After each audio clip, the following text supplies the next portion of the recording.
പ്രിയപ്പെട്ട പ്രേക്ഷകരെ, നമ്മൾ ഇങ്ങനെ വിശേഷങ്ങളൊക്കെ ഇങ്ങനെ പറഞ്ഞു മുന്നോട്ട് പോകുമ്പോഴേക്കും ഇന്ന് ആ പരിപാടിയിൽ ക്ഷണിക്കാത്തത് അത്ര ശരിയായില്ല എന്ന് എല്ലാവരും അഭിപ്രായപ്പെട്ടുകൊണ്ടിരിക്കുകയാണ്. നമുക്കൊപ്പം ചേരുകയാണ് മന്ത്രി എം.ബി. രാജേഷ്. സുപ്രഭാതം മിനിസ്റ്റർ. സുപ്രഭാതം. ഇന്ന് വാർത്തകളിലൊക്കെ നിറഞ്ഞു നിൽക്കുന്നത് ക്ഷണിച്ചു പോകുന്നില്ല, ക്ഷണിച്ചില്ല മോശമായി പോയി, ഈ രണ്ട് വാചകങ്ങളാണ്. അങ്ങേക്ക് ക്ഷണമുണ്ടായിരുന്നു അല്ലേ?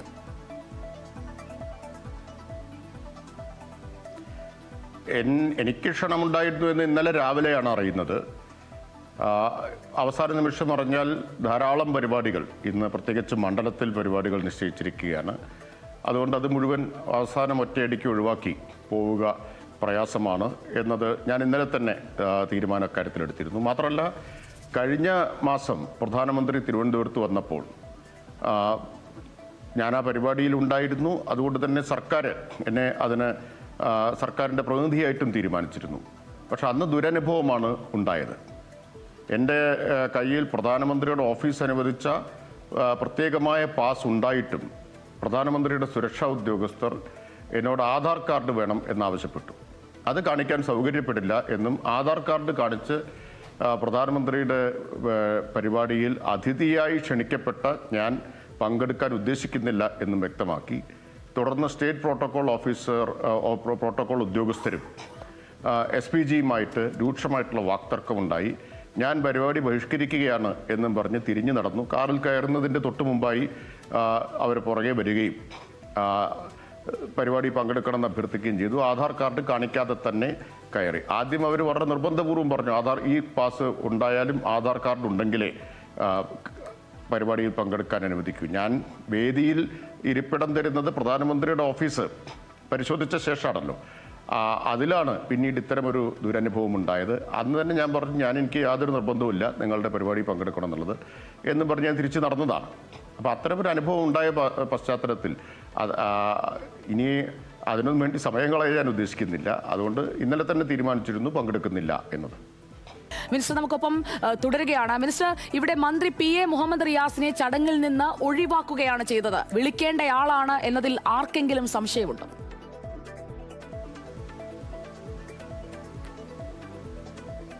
അങ്ങേയറ്റത്ത് മര്യാദകേടാണ് കാണിച്ചത്. കാരണം വകുപ്പ് മന്ത്രി എന്ന നിലയിൽ അദ്ദേഹം നിർബന്ധമായിട്ടും ഈ പരിപാടിയിൽ ഉണ്ടാവേണ്ടതാണ്. പൊതുമരാമത്ത് വകുപ്പ് മന്ത്രി എന്ന നിലയിൽ അദ്ദേഹത്തെ ഈ പരിപാടിയിൽ ക്ഷണിക്കേണ്ടതാണ്. സാധാരണ പ്രധാനമന്ത്രിയുടെ പരിപാടി നടക്കുന്ന ഉദ്ഘാടനങ്ങളുമായി ബന്ധപ്പെട്ട വകുപ്പ് മന്ത്രിമാരെയെല്ലാം ക്ഷണിക്കാറുണ്ട്. PMGSY റോഡുകളുടെ ഉദ്ഘാടനം കൂടി ഇതിൽ ഉൾപ്പെടുത്തിയതുകൊണ്ടാണ് അതിൻ്റെ ചുമതല വഹിക്കുന്ന തദ്ദേശ സ്വയംഭരണ വകുപ്പിൻ്റെ മന്ത്രി എന്ന നിലയിൽ എന്നെ അതിൽ ക്ഷണിച്ചത്. പക്ഷേ മുഹമ്മദ് റിയാസിനെ മാത്രം തിരഞ്ഞുപിടിച്ച് ഒഴിവാക്കിയത് അങ്ങേയറ്റത്തെ മര്യാദയില്ലായ്മയാണ്.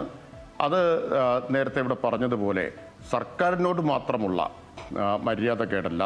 അതിലൂടെ അപമാനിച്ചത് കേരളത്തെ ആകെയാണ്, കേരളത്തിലെ ജനങ്ങളെയാണ്, കേരളത്തിൻ്റെ ഉന്നതമായിട്ടുള്ള സംസ്കാരത്തെയാണ് അപമാനിച്ചിട്ടുള്ളത്. ഈ പരിപാടിയിൽ മുഖ്യമന്ത്രിയും മന്ത്രിമാരും പങ്കെടുക്കില്ല എന്നാണ് ഞാൻ അറിഞ്ഞത്. അങ്ങനെ തന്നെയല്ലേ? ഒരു പ്രതിഷേധ സൂചകമായി തന്നെ വിട്ടുനിൽക്കുകയല്ലേ?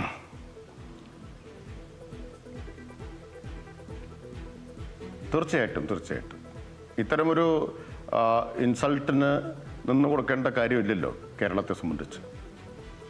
ഇനി ഇങ്ങനെ ഒരു കാര്യം ആവർത്തിക്കാതിരിക്കണമെങ്കിൽ ശക്തമായ ഒരു മറുപടി കൂടി കൊടുക്കേണ്ടതല്ലേ? കാരണം ഇങ്ങനെയല്ല ഞങ്ങളോട് പെരുമാറേണ്ടത് എന്നത്.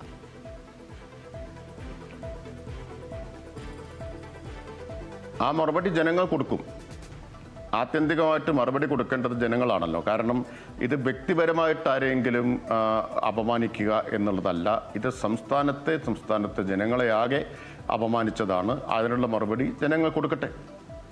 ഉറപ്പായും. അപ്പോൾ ജനങ്ങൾ മറുപടി കൊടുക്കുന്ന തെരഞ്ഞെടുപ്പിലേക്ക് നമ്മൾ എത്തുകയാണ്. തദ്ദേശ സ്വയംഭരണ വകുപ്പ്, അതോടൊപ്പം തന്നെ എക്സൈസ് വകുപ്പ്, വളരെ പ്രാധാന്യമുള്ള വകുപ്പുകൾ കൈകാര്യം ചെയ്യുന്ന മന്ത്രി എന്ന നിലയിലാണ് അങ്ങ് വീണ്ടും ജനവിധി തേടാൻ പോകുന്നത്.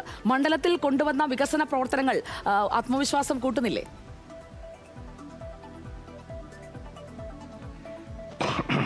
ജനവിധി തേടുന്ന കാര്യം പാർട്ടി തീരുമാനിച്ചിട്ടില്ല. അത് പാർട്ടിയാണ് തീരുമാനിച്ച് അറിയിക്കേണ്ടത്. മണ്ഡലത്തിൽ നടപ്പാക്കിയിട്ടുള്ള വികസന പ്രവർത്തനങ്ങൾ തൃത്താലയിൽ LDFന് വലിയ ആത്മവിശ്വാസം നൽകുന്നുണ്ട്. സ്ഥാനാർത്ഥി ആരാണെങ്കിലും LDFന്റെ വിജയം സുനിശ്ചിതമാക്കാൻ കഴിഞ്ഞ 5 വർഷം സംസ്ഥാന സർക്കാർ കേരളത്തിലാകെ എന്നതുപോലെ തൃത്താലയിൽ നടപ്പാക്കിയിട്ടുള്ള വികസന പ്രവർത്തനങ്ങൾ സഹായിക്കും. എന്ന് പറഞ്ഞാൽ ഒരു അരനൂറ്റാണ്ട് കാലമായിട്ട് തൃത്താലയിൽ ഉയർന്നു കേട്ട അനേകം ആവശ്യങ്ങൾ, ഏറ്റവും ചുരുങ്ങിയത് ഒരു 1/2 ഡസൻ കാര്യങ്ങളെങ്കിലും നടപ്പായത് ഈ 5 വർഷമാണ്. ഇപ്പോൾ കാങ്കപ്പുഴ പാലം അരനൂറ്റാണ്ടിൻ്റെ ആവശ്യമാണ്. 125.60 കോടി അനുവദിച്ച പാലം 107 കോടി രൂപയ്ക്ക് പൂർത്തിയായി. അതുപോലെ സുശീലപ്പടി റെയിൽവേ മേൽപ്പാലം ഭൂമി ഏറ്റെടുക്കൽ പൂർത്തിയായി, നിർമ്മാണോദ്ഘാടനം കഴിഞ്ഞു. അതും 30 കോടിയുടെ പദ്ധതിയാണ്, അരനൂറ്റാണ്ടെങ്കിലും ആയതാണ്. ഇത് രണ്ടും സാധ്യമായത് കിഫ്ബി ഉള്ളത് കൊണ്ട് മാത്രമായിരുന്നു എന്നോർക്കണം. അല്ലെങ്കിൽ ഇത്ര കാലം നടക്കാത്തതിൻ്റെ ഒരു കാരണം അതാണ്. കിഫ്ബി കഴിഞ്ഞ ടൈമിൽ ഉണ്ടായിരുന്നു, പക്ഷെ അന്ന് അവിടുത്തെ MLA കിഫ്ബിക്കെതിരായിരുന്നു. കിഫ്ബി മലർപ്പൊടിക്കാരന്റെ സ്വപ്നമാണ് എന്ന് പറഞ്ഞാണ് അദ്ദേഹം നടന്നത്. കിഫ്ബി യാഥാർത്ഥ്യമായതല്ലേ? ആകാശകുസുമവും മലപ്പൊടിക്കാരന്റെ സ്വപ്നവും ഒക്കെ ഇപ്പോൾ നാട്ടിൽ റോഡായും പാലമായും ഒക്കെ കിടക്കുകയല്ലേ നീണ്ടു നിവർന്ന്? അതാ പറഞ്ഞത്. ഇത് വേണമെങ്കിൽ കഴിഞ്ഞ 5 കൊല്ലം, ഈ 5 കൊല്ലത്തിന് മുമ്പ് പൂർത്തിയാക്കാമായിരുന്നു. കാരണം കഴിഞ്ഞ സർക്കാരിന്റെ LDF സർക്കാരിന്റെ കാലത്ത് കിഫ്ബിയിൽ അനേകം പദ്ധതികൾ പൂർത്തിയാക്കുകയുണ്ടായി. അപ്പൊ കിഫ്ബിയെ പരിഹസിച്ച് നടന്ന് ആ സാധ്യത ഉപയോഗപ്പെടുത്തിയിട്ടില്ല. ഇപ്പോൾ ഈ 5 വർഷം കൊണ്ട് ഈ 2 കാര്യങ്ങൾ ഏതാണ്ട് 150 കോടി രൂപ ഈ 2 പദ്ധതികൾക്ക് വരും. മൂന്നാമത്തേത് 128 കോടി രൂപയുടെ റോഡാണ്. അത് കുമ്പിടിയിൽ നിന്ന് പട്ടാമ്പി പാലം വരെയുള്ള റോഡ് വീതി കൂട്ടി 13 മീറ്റർ വീതിയിൽ ചെയ്യുകയാണ്. അപ്പോൾ ആ റോഡിന് വലിയ തോതിൽ ഭൂമി ഏറ്റെടുക്കണം. എവിടുന്ന ഫണ്ട് കിട്ടുക? കിഫ്ബി ഉള്ളത് കൊണ്ട് മാത്രം സാധ്യമാവുന്ന കാര്യമാണ്. ഭൂമി ഏറ്റെടുക്കൽ നടപടികൾ പുരോഗമിച്ചുകൊണ്ടിരിക്കുകയാണ്. അതുപോലെ മറ്റ് ITI അരനൂറ്റാണ്ട്, ഞാനൊക്കെ SFIയിൽ പ്രവർത്തിക്കുന്ന കാലത്ത് ഞങ്ങൾ പ്രമേയം പാസ്സാക്കിയിട്ടുണ്ട്. അതിനു മുമ്പും ഉണ്ട്. പത്രം വായിക്കാൻ തുടങ്ങിയ കാലം മുതൽ വായിക്കുന്നതാണ് തൃത്താലയിൽ ITI അനുവദിക്കണം എന്ന ആവശ്യം.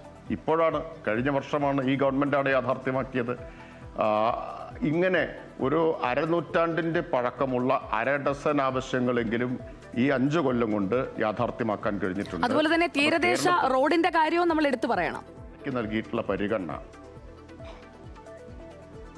തീർച്ചയായിട്ടും തീരദേശ റോഡുകൾ താരതമ്യേന ചെറിയ റോഡുകളാണ്. അതിനേക്കാൾ വലിയ റോഡുകൾ, ഇപ്പോൾ പ്രധാന റോഡാണ് പട്ടാമ്പി ചാലിശ്ശേരി റോഡ്. ഞാൻ മണ്ഡലത്തിലെ കാര്യമാണ് പറയുന്നത്, തീരദേശ ഹൈവേയുടെ കാര്യമല്ല. പട്ടാമ്പി ചാലിശ്ശേരി റോഡ് മണ്ഡലത്തിലെ ഏറ്റവും പ്രധാനപ്പെട്ട റോഡാണ്. 64 കോടി രൂപയുടെ നിർമ്മാണം അവിടെ പുരോഗമിച്ചുകൊണ്ടിരിക്കുകയാണ്. KSTP മികച്ച ലോകതര നിലവാരമുള്ള റോഡായിട്ട് അതിൻ്റെ പുനർനിർമ്മാണം അവിടെ നടന്നുകൊണ്ടിരിക്കുന്നു. അപ്പോൾ ഇതൊക്കെ കിഫ്ബി ഉപയോഗിച്ചാണ് ഏതാണ്ട് 1 ഡസനോളം സ്കൂളുകൾക്ക് പുതിയ കെട്ടിടങ്ങൾ യാഥാർത്ഥ്യമായി. അതാണ്, ഫണ്ട് അനുവദിക്കുകയോ കല്ലിടുകയോ മാത്രമല്ല. ഇപ്പോൾ 6 സ്കൂളുകൾക്കാണ്, 1/2 ഡസൻ സ്കൂളുകൾക്കാണ് 3,90,00,000 രൂപ വീതം കിട്ടിയത്. എല്ലാ നിർമ്മാണവും പൂർത്തിയായി. ഒരു നിർമ്മാണം മാത്രം ഉദ്ഘാടനം ബാക്കിയുണ്ട്. ബാക്കിയെല്ലാം ഉദ്ഘാടനവും കഴിഞ്ഞു. അപ്പോൾ ഈ തരത്തിൽ കിഫ്ബിയുടെ സാധ്യതകളെ ഏറ്റവും കൂടുതൽ ഉപയോഗിച്ച 5 വർഷമാണ് തൃത്താല മണ്ഡലത്തെ സംബന്ധിച്ച് കഴിഞ്ഞ 5 വർഷം. കിഫ്ബിയാണ് കേരളത്തിൻ്റെ ആകെ വികസന കുതിപ്പിൻ്റെ ഏറ്റവും പ്രധാനപ്പെട്ട ചാലകശക്തി എന്നത്. 1 ലക്ഷം കോടി രൂപയുടെ നിക്ഷേപം അടിസ്ഥാന സൗകര്യ വികസന മേഖലയിൽ കിഫ്ബി മുഖേന വന്നു കഴിഞ്ഞു. സുജയ പറഞ്ഞ തീരദേശ ഹൈവേ കിഫ്ബി ഇല്ലെങ്കിൽ സാധ്യമാവുന്നതാണോ? ഇപ്പം ഇന്ന് നമ്മൾ ചർച്ച ചെയ്യുന്നത് നാഷണൽ ഹൈവേയെ കുറിച്ചാണല്ലോ. നാഷണൽ ഹൈവേ ഉദ്ഘാടനം നടക്കുകയാണ്. എങ്ങനെയാണ് നാഷണൽ ഹൈവേ സാധ്യമായത്? 2016 ഉമ്മൻചാണ്ടി ഗവൺമെൻറ് ഉപേക്ഷിച്ചതാണ്. നാഷണൽ ഹൈവേ അതോറിറ്റി അവരുടെ ഓഫീസ് പൂട്ടി തിരിച്ച് ഡൽഹിയിലേക്ക് പോയതുമാണ്. പിന്നീട് ഈ ഗവൺമെൻറ് വന്നപ്പോൾ കേന്ദ്രത്തിൻ്റെ മുമ്പിൽ നാഷണൽ ഹൈവേ പുനരാരംഭിക്കണമെന്ന ആവശ്യം മുന്നോട്ട് വെച്ചു. അന്ന് കേന്ദ്രം ഇന്ത്യയിലെ ഒരു സംസ്ഥാനത്തോടും കാണിക്കാത്തൊരു ഉപാധി മുന്നോട്ട് വെച്ചു. അത് ഭൂമി ഏറ്റെടുക്കലിൻ്റെ ചെലവായി 5580 കോടി രൂപ സംസ്ഥാനം വഹിക്കണമെന്നതാണ്. കേന്ദ്ര ഗവൺമെൻറ് അന്ന് കരുതിയത് ഈ വലിയ തുക കേട്ട് കേരളം പേടിച്ച് പിന്മാറും. എവിടെ നിന്നാണ് കേരളം പോലൊരു ചെറിയ സംസ്ഥാനം ഒറ്റ ദേശീയപാതയ്ക്ക് മാത്രമായിട്ട് ഇത്രയും തുക കണ്ടെത്തുക? അതുകൊണ്ട് അവർ പിന്മാറും എന്ന ധാരണയിലാണ് ഈ ഉപാധി മുന്നോട്ട് വെച്ചത്. പക്ഷേ കിഫ്ബി ഉള്ളത് കൊണ്ട് നമ്മൾ 5580 രൂപ കൊടുത്തു. കേന്ദ്രത്തിന് പിന്മാറാൻ പറ്റാത്ത സ്ഥിതിയായി. നാഷണൽ ഹൈവേ ഇപ്പോൾ യാഥാർത്ഥ്യമായി. കിഫ്ബി കേരളത്തിൻ്റെ വികസനത്തിൽ നൽകിയിട്ടുള്ള സംഭാവന ആധുനിക കേരളത്തിൻ്റെ എന്ന് വെച്ചാൽ നവകേരളത്തിൻ്റെ ഒരു ഏറ്റവും പ്രധാനപ്പെട്ട സ്രോതസ്സായി കിഫ്ബി മാറിയിരിക്കുകയാണ്. കേരളം എന്ന സംസ്ഥാനം ഉണ്ടായ ശേഷം, ഐക്യകേരള രൂപീകരണത്തിന് ശേഷം ഇതുവരെ ഉണ്ടായിട്ടുള്ള ആകെ നിക്ഷേപത്തെക്കാൾ കൂടുതലാണ് കിഫ്ബി കൊണ്ട് കഴിഞ്ഞ 10 വർഷം കൊണ്ടുണ്ടായിട്ടുള്ളത്. അതുപോലെ തന്നെയാണ് നമ്മുടെ മലയോര ഹൈവേ. കിഫ്ബി ഉള്ളത് കൊണ്ട് മാത്രം സാധ്യമാവുന്നതാണ്. 3 ഹൈവേകളാണ്, തീരദേശം, മലയോരം, നാഷണൽ ഹൈവേ, കിഫ്ബിയിലൂടെ സാധ്യമാക്കിയത്. കൊച്ചി വാട്ടർ മെട്രോ കിഫ്ബിയിലൂടെ സാധ്യമാക്കിയതാണ്. ഡിജിറ്റൽ സയൻസ് പാർക്ക് കിഫ്ബിയിലൂടെ സാധ്യമാക്കിയതാണ്. ഡിജിറ്റൽ യൂണിവേഴ്സിറ്റി കിഫ്ബിയിലൂടെ സാധ്യമാക്കിയിട്ടുള്ളതാണ്. അതുപോലെ ലൈഫ് സയൻസ് പാർക്ക് കിഫ്ബിയിലൂടെ സാധ്യമാക്കിയിട്ടുള്ളതാണ്. ഈ നിലയിൽ ആധുനിക കേരളത്തെ ഒരു നവകേരളമാക്കി മാറ്റുന്നതിൽ ലോകോത്തരമായിട്ടുള്ള സ്ഥാപനങ്ങളും ഇൻഫ്രാസ്ട്രക്ചറും കേരളത്തിൽ സൃഷ്ടിക്കാൻ കഴിഞ്ഞതിൽ ഏറ്റവും പ്രധാനപ്പെട്ട പങ്കാണ് കിഫ്ബി വഹിച്ചിട്ടുള്ളത്. അപ്പോൾ ആ ഒരു ആത്മവിശ്വാസത്തോടു കൂടി തന്നെ അടുത്ത തെരഞ്ഞെടുപ്പിലേക്ക് 3-ാം ഊഴം എന്ന് പറയുന്നത് ഇങ്ങനെയുള്ള കുറേ കാര്യങ്ങൾ അടിത്തറയായി വെച്ചതുകൊണ്ട് കൂടിയാണെന്ന് മനസ്സിലാക്കുന്നു. തീർച്ചയായിട്ടും വികസനമാണ് ഞങ്ങൾ മുന്നോട്ട് വയ്ക്കുന്ന ഏറ്റവും പ്രധാനപ്പെട്ട കാര്യം എന്നത്. എങ്ങനെയാണ് കഴിഞ്ഞ 10 വർഷം കൊണ്ട് കേരളം മാറിയത് എന്നത് ആർക്കും നിഷേധിക്കാൻ കഴിയുന്ന കാര്യമല്ല. സമസ്ത മേഖലകളിലും മാറ്റമുണ്ടായി. അടിസ്ഥാന സൗകര്യ വികസനത്തിൽ, ഭരണ നിർവഹണത്തിൽ, സൽഭരണത്തിൻ്റെ ഒരു ഉത്തമ മാതൃകയായിട്ട് കേരളം മാറി. ഇപ്പം ഇന്ത്യയിൽ ആദ്യമായിട്ട് അതിദാരിദ്ര്യം നിർമ്മാർജ്ജനം ചെയ്ത സംസ്ഥാനമായിട്ട് കേരളം മാറിയല്ലോ. അന്ന് വിമർശനവുമായിട്ട് രംഗത്ത് വന്ന വിദഗ്ധരെ പിന്നീട് നമ്മൾ കണ്ടില്ലല്ലോ. ആഗോള മാധ്യമങ്ങളെല്ലാം ദ എക്കോണമിസ്റ്റ് പോലെ, ലണ്ടൻ ടൈംസ് പോലെ ഒക്കെയുള്ള ആഗോള മാധ്യമങ്ങൾ കേരളത്തിൻ്റെ ഈ നേട്ടത്തെ പ്രകീർത്തിച്ചപ്പോഴും കേരളത്തിൻ്റെ ചില വിദഗ്ധർ അതിനെതിരായിട്ട് അന്ന് രംഗത്ത് വന്നു. ഇപ്പം എന്താ മിണ്ടാത്തത്? ഈ കഴിഞ്ഞ പാർലമെന്റ് സമ്മേളനത്തിൽ ബജറ്റിന്റെ തൊട്ട് തലേന്ന് പാർലമെന്റിൽ അവതരിപ്പിക്കുന്ന ഇന്ത്യയിലെ സമ്പദ്ഘടനയെ സംബന്ധിച്ച് ഏറ്റവും ആധികാരിക രേഖയാണല്ലോ എക്കണോമിക് സർവേ. ആ എക്കണോമിക് സർവേയിൽ പറഞ്ഞു കേരളത്തിന്റെ അതിദാരിദ്ര്യ നിർമ്മാർജ്ജന പദ്ധതി ഒരു മഹത്തായ ദേശീയ മാതൃകയാണ്. പ്രത്യേകം ബോക്സിലാണ് അത് കൊടുത്തിരുന്നത്. അതോടുകൂടി വിമർശകരെല്ലാം നിശബ്ദരായില്ലേ? അതുപോലെ ആ അതിദാരിദ്ര്യ നിർമ്മാർജ്ജന പദ്ധതിയുടെ തുടർ പ്രക്രിയ, അതിദാരിദ്ര്യ നിർമ്മാർജ്ജനാനന്തര പദ്ധതി ഇന്നലെ ക്യാബിനറ്റ് അംഗീകരിച്ചു. അപ്പോൾ ഈ ഗവൺമെന്റിന്റെ നിഷ്കർഷ, ഗവൺമെന്റ് ഓരോ കാര്യങ്ങളും ഫോളോ അപ്പ് ചെയ്യുന്നത് എത്ര സൂക്ഷ്മമായിട്ടാണ് എന്നതിന്റെ തെളിവാണ്. ഈ 2ാം പിണറായി സർക്കാരിന്റെ ക്യാബിനറ്റിൽ 1ാമത്തെ തീരുമാനം അതിദാരിദ്ര്യ നിർമ്മാർജ്ജന പദ്ധതിയായിരുന്നു. അത് യാഥാർത്ഥ്യമാക്കി അത് ഉപേക്ഷിക്കുകയല്ല ചെയ്തത്. ഈ സർക്കാരിന്റെ അവസാന ക്യാബിനറ്റുകളിൽ ഒന്ന്, ഇനിയും ക്യാബിനറ്റ് ഒരുപക്ഷെ ഉണ്ടാവും, അവസാന ക്യാബിനറ്റുകളിലൊന്നിൽ തീരുമാനിച്ചത് എന്താ? ഇതിന്റെ തുടർ പ്രവർത്തനമാണ്. അത്ര ദീർഘവീക്ഷണത്തോടെ, അത്ര സൂക്ഷ്മതയോടുകൂടിയിട്ടാണ് ഗവൺമെന്റ് മുന്നോട്ട് പോകുന്നത്. അതുപോലെ ഇപ്പോൾ സേവനങ്ങൾ മുഴുവൻ വിരൽത്തുമ്പിലെത്തിച്ചു. കെ സ്മാർട്ട് തദ്ദേശ സ്ഥാപനങ്ങളുടെ എല്ലാ സേവനങ്ങളും ഓഫീസിൽ പോകാതെ, പഞ്ചായത്തിലോ മുനിസിപ്പാലിറ്റിയിലോ കോർപ്പറേഷനിലോ പോവാതെ ലോകത്തെവിടിരുന്നും മലയാളിക്ക് വിരൽത്തുമ്പിൽ ലഭ്യമാവുന്നു. അതായത് മലയാളിക്ക് തൊട്ടറിയാവുന്ന തരത്തിൽ വികസന പ്രവർത്തനങ്ങളെല്ലാം യാഥാർത്ഥ്യമാക്കിക്കൊണ്ടാണ് ഈ സർക്കാർ അടുത്ത ഊഴത്തിനായി ജനങ്ങളുടെ മുന്നിലേക്ക് എത്തുന്നത് എന്നുള്ളത് വ്യക്തമാണ്. അതിൽ അങ്ങേക്കും അഭിമാനിക്കാം. അങ്ങയുടെ വകുപ്പും വളരെ മികച്ച രീതിയിലുള്ള പ്രകടനമാണ് കാഴ്ചവെച്ചുകൊണ്ടിരിക്കുന്നത്. നമ്മൾ ഈ സംസാരിച്ചു കൊണ്ടിരിക്കുന്നതിനിടയിൽ മിനിസ്റ്റർ ഒരു കാര്യം സംഭവിക്കുന്നുണ്ട്. മറുഭാഗത്ത് അങ്ങ് പറഞ്ഞ BJPയുടെ സംസ്ഥാന അധ്യക്ഷന്റെ പ്രതികരണം ഇങ്ങനെ വന്നുകൊണ്ടിരിക്കുകയാണ്. ഞാൻ ആ പ്രതികരണത്തിലേക്ക് തത്സമയം പോകുന്നില്ല. അദ്ദേഹം പറഞ്ഞ ഒരു വാചകം, പ്രോട്ടോകോൾ വഴി മുഖ്യമന്ത്രിയെ ക്ഷണിച്ചു, ഇത് ഇലക്ഷൻ സ്റ്റണ്ടാണ്, മുഖ്യമന്ത്രിക്കൊപ്പം മരുമകന് വരണമെങ്കിൽ 7 ദിവസം മുമ്പ് കത്ത് തരണം. മന്ത്രിയെ ക്ഷണിച്ചില്ല എന്ന് നമ്മൾ പറയുമ്പോൾ അദ്ദേഹം മന്ത്രിയെ കാണുന്നത് മരുമകനായിട്ടാണ്. വളരെ നിന്ദ്യമാണ് അദ്ദേഹത്തിൻ്റെ ആ വാക്കുകൾ. നിലവാരമില്ലായ്മയാണ് BJP സംസ്ഥാന അധ്യക്ഷൻ ആവർത്തിച്ച് പ്രകടിപ്പിച്ചുകൊണ്ടിരിക്കുന്നത്. സംസ്കാരശൂന്യതയാണ് അദ്ദേഹത്തിൻ്റെ ഈ പരാമർശം. ഇവിടെ അദ്ദേഹം എത്രയോ കാലമായിട്ട് പൊതുരംഗത്തുണ്ട്. ഞാനും മുഹമ്മദ് റിയാസും SFIയിൽ ഒരുമിച്ച് പ്രവർത്തിച്ചവരാണ്, DYFIയിൽ ഒരുമിച്ച് പ്രവർത്തിച്ചവരാണ്.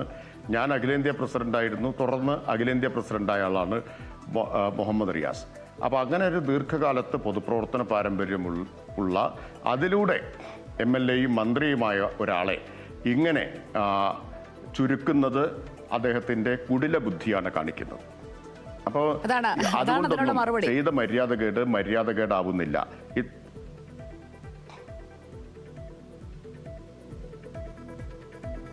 അപ്പോൾ മുഖ്യമന്ത്രിയും മന്ത്രിമാരും ചടങ്ങിൽ നിന്ന് വിട്ടുനിൽക്കാനെടുത്ത തീരുമാനം ശരിയായി എന്ന് കാണിക്കുന്നതല്ലേ ഈ രാജീവ് ചന്ദ്രശേഖരന്റെ പ്രതികരണം? തീർച്ചയായിട്ടും ഇലക്ഷൻ സ്റ്റണ്ട് ആരാ നടത്തുന്നത്? ഇലക്ഷൻ സ്റ്റണ്ട് BJPയും പ്രധാനമന്ത്രി മോദിയുമാണ് നടത്തുന്നത്. അല്ലെങ്കിൽ ഇതുപോലെ ഒരു സമീപനം സ്വീകരിക്കുമായിരുന്നു? സർക്കാരിൻ്റെ പരിപാടിയല്ലേ, നികുതിപ്പണം ഉപയോഗിച്ചല്ലേ അദ്ദേഹം ഈ പരിപാടിയിൽ പങ്കെടുക്കുന്നത്? നികുതിപ്പണം ചെലവിട്ടല്ലേ ഈ പരിപാടി ആകെ നടത്തുന്നത്? അത് രാഷ്ട്രീയ ലക്ഷ്യത്തോടു കൂടി മാത്രം ചിലരെ ഒഴിവാക്കി ചിലരെ മാത്രം പിടിച്ച് ഒക്കെ നടത്തുന്നതിൻ്റെ അതാണ് ഇലക്ഷൻ സ്റ്റണ്ട് എന്ന് പറയുന്നത്. എന്തായാലും അത് കേരളം കാണുന്നുണ്ട്, ജനങ്ങൾ വിലയിരുത്തട്ടെ. ഒരു രാഷ്ട്രീയ പരിപാടിയിൽ കൂടി പങ്കെടുക്കാൻ വേണ്ടിയാണല്ലോ. അതെ, പദ്ധതികൾ പ്രഖ്യാപിക്കുന്നുണ്ട്, തെരഞ്ഞെടുപ്പ് ലോഞ്ചിങ് ആണ്. വിലയിരുത്തും എന്ന് തന്നെയാണ് ഞാൻ വിചാരിക്കുന്നത്. വളരെ നന്ദി ശ്രീ MP രാജേഷ്, തിരക്കുകൾക്കിടയിലും ബിഗ് ടിവിക്കൊപ്പം അതിഥിയായി സുപ്രഭാതം വിത്ത് സുജയിൽ എത്തിയതിന്. Thank you so much. മന്ത്രി MP രാജേഷാണ് നമുക്കൊപ്പം അതിഥിയായി ചേർന്നത്.